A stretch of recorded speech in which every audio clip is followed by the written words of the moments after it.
తాకట్లో ఉన్న మీ బంగారాన్ని విడిపించి ఆ రోజు ఆన్లైన్ రేటుకి కొంటాం. Sharma gold company. రోజు మనం చూసే సూర్యుడు ఒక్కసారిగా మాయమైపోతే, సూర్యుడు అసలు మండటం అనేది ఆగిపోతే ఊహించుకుంటేనే వెన్నులో వణుకు పుడుతోంది కదా. ఒకవేళ నిజంగా ఇదే జరిగితే సూర్యుడు ఆగిపోయిన విషయం మనకు వెంటనే తెలియదు. ఎందుకంటే ఆ కాంతి భూమిని చేరటానికి 8 నిమిషాలు పడుతుంది. ఆ 8 నిమిషాల తర్వాతే అసలైన హారర్ మొదలవుతుంది. ఉన్నట్టుండి కరెంటు పోయినట్లు ప్రపంచం మొత్తం చిమ్మ చీకటైపోతుంది. మొత్తం రాత్రే. పట్టపగలు సడన్గా రాత్రి అయిపోతే పక్షులు భయంతో అరుస్తాయి, జంతువులు దిక్కు తోచగా పరుగులు తీస్తాయి, మనుషులు గుండె ఆగినంత పనవుతుంది. సూర్యుడు వెలుతురు భూమిపై పడకపోతే ఒక వారంలో భూమి సగటు ఉష్ణోగ్రత 0 డిగ్రీలకు పడిపోతుంది. కిరణజన్య సంయోగక్రియ ఆగిపోయి ప్రపంచవ్యాప్తంగా ఉన్న చిన్న చిన్న మొక్కలన్నీ కూడా వాడిపోయి చనిపోతాయి. మొక్కలు లేకపోవడంతో వాటిపై ఆధారపడ్డ శాకాహార జంతువులు ఏవైతే ఉన్నాయో అవి ఆకలితో అలమటిస్తాయి. మనుషులు మాత్రం టెక్నాలజీ సాయంతో నిల్వ ఉన్న ఆహారంతో కొన్ని రోజులు నెట్టుకు రాగలుగుతారు. కానీ బయట ప్రపంచం మాత్రం ప్రపంచంలా ఉండదు. శరవేగంగా మంచు సమాధిగా మారిపోతూ వస్తుంది. ఇది ఒక వారం రోజులైతే, నెల గడిస్తే, సూర్యుడు ఒక నెల రోజుల పాటు లేకపోతే ఏమవుతుంది? మరింత భయానకంగా తయారవుతుంది. సముద్రాల ఉపరితలం పూర్తిగా గడ్డకట్టి ఒక మందపాటి మంచు ఫలకంగా తయారవుతుంది.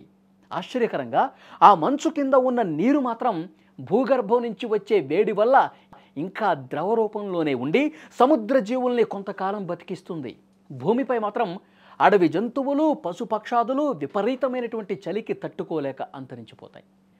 మనుషులు బతకాలంటే అగ్నిపర్వతాల దగ్గరో లేదా భూగర్భంలోనో ప్రత్యేక బంకర్లు కట్టుకుని దాక్కోవాల్సినటువంటి పరిస్థితి ఏర్పడుతుంది. ఇలా 12 నెలలు అయిన తర్వాత 1 సంవత్సరం గడిస్తే పరిస్థితి ఏంటి? భూమి ఉష్ణోగ్రత -100 డిగ్రీల కంటే కిందకు పడిపోతుందండి. అప్పుడు జరిగే పరిణామం అస్సలు ఊహకు కూడా అందదు. అంత చలికి వాతావరణం ఒక్కసారిగా కొలాప్స్ అయిపోతుంది. మనం పీల్చే గాలిలోని ఆక్సిజన్, నైట్రోజన్ వాయువులు కూడా గడ్డకట్టి ఆకాశం నుంచి మంచు వర్షంలా కురుస్తుంది. ప్రాణవాయువే మంచులా రాలిపోతుంటే ఇక జీవం ఎలా ఉంటుంది చెప్పండి? భూమిపై జీవరాశి పూర్తిగా తుడిచిపెట్టుకుపోతుంది. ఒకప్పుడు పచ్చగా కళకళలాడిన మన భూమి ఇప్పుడు ఒక ఐస్ బాల్లా, ఏ జీవం లేని ఒక శవంలా మారిపోతుంది. సూర్యుడి గురుత్వాకర్షణ శక్తి కూడా లేకపోవడంతో మన గ్రహం తన కక్షను వదిలేసి ఒక తెగిన గాలిపటంలా ఆ అనంతమైన చీకటి విశ్వంలో ఎక్కడికో ఇంకెక్కడికో దూరంగా కొట్టుకుపోతూనే ఉంటుంది. అనంతమైన విశ్వంలో గడ్డకట్టిన ఈ మంచు గ్రహం యుగ యుగాల పాటు ఒక ఒంటరి యాత్రికుడిలా ప్రయాణిస్తూనే ఉంటుంది. ఎప్పుడో ఒకప్పుడు ఏదో ఒక కొత్త నక్షత్రం తాలూకు గురుత్వాకర్షణ చిక్కి మళ్ళీ వెలుగును చూస్తుందేమో.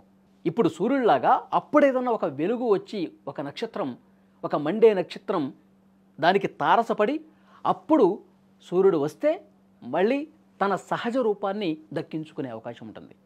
కానీ ఆ వెలుగును, ఆ వెచ్చదనాన్ని ఆస్వాదించడానికి అప్పటికి మానవజాతి ఆనివాళ్ళు ఏమీ భూమి మీద మిగలవు. మన ఉనికికి ఆధారమైన సూర్యుడు లేకుంటే ఈ ప్రపంచం ఎంత భయానకంగా ఉంటుందో కదా. సూర్యుడు అనే ఒక ధైర్యం లేకపోతే మనం ఈ శూన్యంలో ఎంత ఒంటరి వాళ్ళమో అర్థమవుతుంది కదా. అది సూర్యుడు లేకపోతే అంత దారుణమైనటువంటి పరిస్థితులు ఉంటాయి. భూమి మీద అస్సలు ఏ జీవరాశి కూడా మిగలదు. సూర్యుడు ఎంత ముఖ్యమో మనకి అర్థమైంది కదా. ఈ వీడియో మీద తప్పకుండా మీ అభిప్రాయం కామెంట్ రూపంలో తెలియచేయండి. ఈ వీడియో నచ్చితే లైక్ కొట్టండి, మర్చిపోకుండా మన ఛానల్ని సబ్స్క్రైబ్ చేసుకోండి.